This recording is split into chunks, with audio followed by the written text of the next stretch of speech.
Cahilag na fandúrachta íana uisle agus anna des na tíri éisúlian Canada agus America agus na Franca agus anna na hegra sé éisúlia tó fircinóchas ar am hen bhéliv agus seans Portaglaco an ócóid ciliúrach seo mar a luach. Agus tá me harfa bhéictíh cumá as ach an fircin fóilse dára sibh rum hen is raibh ma bhain céiles na daoine tar tears a lum. Tá áthas ar an bhéliv I Portláirige don searmanas seo lenar mrachach náisiúnta bhronna ar anadathe sús le 300 scoiline ó cean na héireann. Agus is mínlam mar uachtarán na héireann cogódachas a rinne leis an iliad gach iliadan ar a banseach le foras tomá hamáis prinsias a Meagher as ach de gcuid eibra hábhacht a chun tuiscin ar an stair agus an bhrí buineann le bratach trí dachach na héireann a scáp ó mes ar nátaí meanscoile ar fad. Chairman of the Foundation, distinguished guests and representatives of the different countries who have come to share this occasion with us, and representatives of the local authorities, both Waterford City and County, and all of the different organisations that have combined together on this celebration of the giving of respect and encouragement of citizenship in that respect to nearly 300 schools. I think that meeting the teachers, but above all else, Obrim leis na daltaí tá baile an seo, go bhfuil an searmanna seo ríthóbhachtach. And I would say to the young people who are gathered in particular, representing those 300 schools, that this is a very important occasion as we celebrate the importance of our tricolour with its green, white and orange colours. May I, as I have just said in our own language, as President of Ireland, congratulate all those involved with the Thomas Meagher Foundation for their important work in fostering a better understanding of the history and meaning of the Irish tricolour amongst all of our secondary school students. And every ceremony that is involved with flags is an important ceremony, and it always takes account too of the context and of the contemporary conditions in which we are. And I think something very important has been said by the chairman of the foundation, and that is, when you look at those colours, and about which I'll say something in a moment, when you look at the white is now a space in which everybody can belong. That is the spirit of Thomas Meagher. And flags, as we go into periods of commemoration, periods of celebration, even when we come to great international sporting events like the Olympic Games, flags are best used as symbols of inclusion, symbols of an invitation to understanding, symbols of belonging to which everybody can belong. That white space between the green and the orange is incredibly important, because now new people with new stories and new narratives who want to add their experience and their beliefs and their imagination and their ethics into it, they belong in that flag too. At a time, I think as well it's important that I say this, because we are witnessing at the present time an upsurge of extreme and exclusive forms of nationalism throughout Europe, which are doing the very opposite. They are based on the rejection of the other, which is one of the greatest challenges of our time, to see in every other person the fundamental dignity around which basic rights must be constructed. It is important that we Irish reaffirm strongly that the Irish tricolour is an emblem of peace, brotherhood, fraternity, and also that it is, above all else, a symbol of inclusion, to be used as an invitation to inclusion, and never as a strategy of exclusion between the different, not only the various communities who have lived on this island of Ireland for a long time, but all of the new communities who are forming themselves. And this is the message we must bring to Europe and to the world, as a reminder of the bonds of friendship that tie us together on this fragile planet, a message we can bring to all the nations of the world. And we are fortunate that one of the most recognisable symbols of our shared Irishness is a banner whose pattern of colours is one that conveys a vision of concord and harmony. And you've heard the words of Thomas Francis Meagher, this Irish rebel and son of Waterford, who flew the Irish tricolour for the first time on the 7th of March 1848. It's worth repeating, indeed, as the chairman has said. The white in the centre signifies a lasting truce between orange and green, a trust that beneath its folds the hands of the Irish Catholic and Irish Protestant may be clasped in generous brotherhood. And I have added to that by saying it takes account of all of the people who have come to share this space that is our nation with us. Few Irish patriots have appealed so warmly to the popular imagination in their own time as Thomas Meagher did in the mid-19th century. And young people will, when they see his image, you will see that it's quite striking. He was eloquent when he spoke. He was generous in his nature, passionate about the things in which he believed, courageous. And in the images that we have of him, he was a very handsome man as well. Meagher inspired, therefore, with these great characteristics, both personal affection and public trust. And he was renowned as an orator. He was respected as a journalist. He was a distinguished lawyer. And he was a revolutionary because he believed that change should be delivered. He was a convict, of course, and he was a soldier in the American Civil War and acting governor of Montana. So this is an extraordinary combination, almost literary, romantic in his character, giving a quality to Meagher's life, which has in different generations, and that's why I'm so pleased to be here today. It has captured the imagination, not just of Irish people in Ireland, but Irish people and those who want to know about Ireland and who want to know about the history of the United States in a very particular way.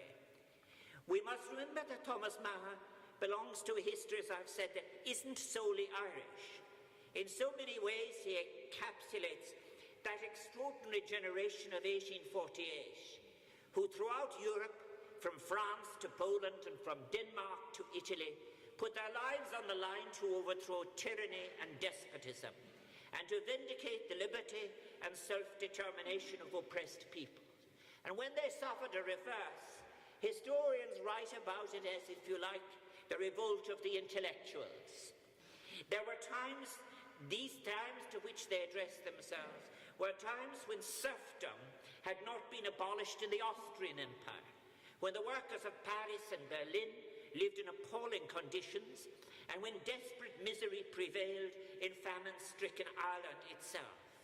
Just think of the circumstances. More than 1 million people dead, and 1 million people transporting themselves out of the country.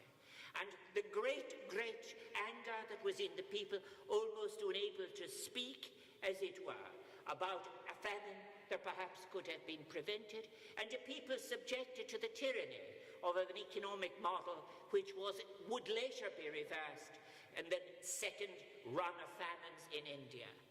The Irish tricolour, which started springing up then on the platforms of nationalist public meetings, pinned onto jacket lapels during that year 1848, takes us back to the roots of the modern democratic movement. And all of you young people will be redefining what it means to be living in democratic societies in terms of citizenship of an active kind and in terms of participation. The tricolour connects us to a kind of period of effervescence when ideas were floating about democratic participation, about freedoms, including the freedom to gather, to meet and to speak, freedom of the press, workers' rights, and the political rights of colonized nations were proclaimed and exchanged. And everywhere there was a rejection of empire and the values that went along with imperialism.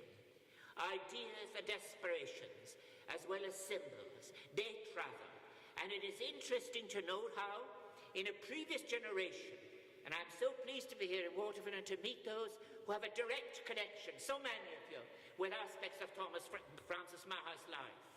Thomas Francis Meagher's paternal grandfather had been part of the 1798 rebellion, a republican movement influenced by the French Revolution, which caused him to be carried to Newfoundland on a ship owned by Edmund Rice, who had arranged for a number of such people to escape repression.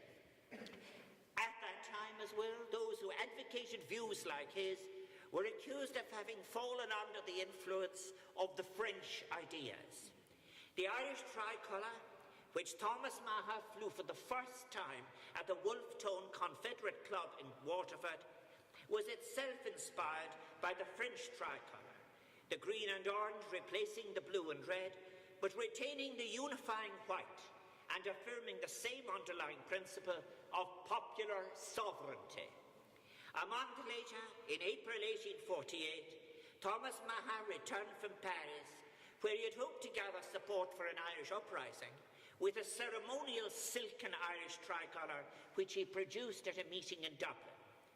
When he saw the flag his friend and comrade in the Young Ireland movement, John Mitchell, said, "I hope to see that flag one day waving as our national banner." And of course now it has its place in the Irish Constitution since 1937. After many intervening developments, as that wish is now come true, and the tricolour is recognised everywhere, both inside and outside of Ireland, as a distinctive marker of Irish national identity and culture. And it belongs to all. The tricolour is not only the only Irish flag, of course, to have journeyed across seas and national boundaries. The figure of Thomas Meagher is associated with yet another travelling flag, namely that of the Irish Brigade, and I'm so glad to know that they are being represented here too, which he led into battle against the Southern Confederate forces during the American Civil War. The brigade's green banner with a gold harp was presented to the Irish people by President John Fitzgerald Kennedy during his visit to Ireland in June 1963. Today this flag is displayed prominently. How often I have passed it by myself. It's displayed prominently in Leinster House at the bottom of the Shannon staircase. And every visitor to Dáil Éireann and Shannon goes past that flag, and it's in all of the tours, reminding Irish parliamentarians as well as American visitors of the deep bonds of friendship that unite our two nations. The Irish tricolour, then, is a powerful emblem of brotherhood and peace and sisterhood. It is a symbol of our generous, inclusive Irishness. It's that which you must always protect. A symbol we exhibit to manifest, yes, our great celebratory events, when we both win and lose at sporting events. And of course we're on the verge of winning again tomorrow, but that's another day's work. But also one we readily share with others, especially on these days of St. Patrick's festivities, when so many people around the world, whether they're Irish citizens, members of the Irish diaspora, simply friends of Ireland, are so many who have made Irish welcome in their own places and spaces. They will be wearing green, white and orange. So I want to thank the Fundúrach, this Mínla Mawíka Saglachalób. I want to thank the Thomas F. Meagher Foundation for promoting the powerful and positive the positive symbolism of our national flag, and for keeping alive the memory of a great and brave Waterford man, who in truth Waterford gave to the world, because he was a world citizen in terms of his ideas of equality and freedom and human rights. A man whose eventful life connects us to an important chapter, as I have said, not just in Irish history, but in the history of other European countries and of the United States. And we remain indebted to him, and our best tribute to him is to respect his values. In 1848, he called for a lasting truce between orange and green to become the enduring symbol of the Irish nation. That indeed is a vision worth championing, a message of peace we must continue to cherish. And my wish for all the 300 300 schools here, and all of the children and the teachers in them, is that these values of inclusiveness and of the courage to create an inclusive society, and of welcoming, and of being open to respecting difference, diversity and traditions will always prevail. And therefore, as you get the flags, you will know that you are in fact building a nation that you can be proud of. And I am sure that is the best possible way of paying tribute to Thomas Francis Meagher. Bhí áthas saram bhíliv, Arish Gam, Weekas Livas up Eishterklam. I am so pleased to have been asked as President of Ireland to participate in this wonderful ceremony. I so wish you well. Dar Banak Dontao Kui, the Gokra Datoli Chia. Thank you very much.